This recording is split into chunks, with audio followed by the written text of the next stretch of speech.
依家呢，我就會將呢個扭計骰好快速咁樣扭完佢。好，睇住我。喂！你哋呢可能會聽到聲音，唔使驚，嗰支呢只係搖嘅時候一定會有嘅聲音嚟嘅。就嚟扭我啦！會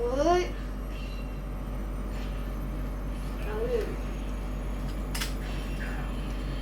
一開始呢，你要揾個完好無缺嘅扭計骰，之後呢，你呢要順時針咁樣扭。點樣扭呢？就係呢度呢係右邊，右邊呢呢個位就要向下，之後上邊呢個位就要向左，左下右，左下上左咁樣。咁重複3次之後呢，就可以開始表演㗎啦。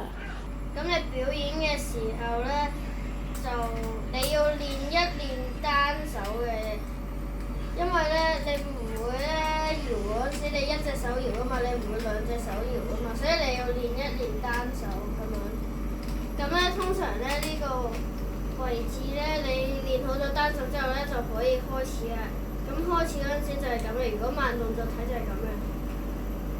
你喺搖嗰陣時呢，你要係還原翻佢咯，觀眾係唔會發覺嘅，因為呢，你係轉好快，觀眾係唔會察覺到你喺度偷偷地扭嘅。咁因為扭嗰陣時咧係有啲聲音，所以你要話俾觀眾聽，搖嘅時候呢啲聲音係搖嘅時候必定會有嘅聲音嚟嘅。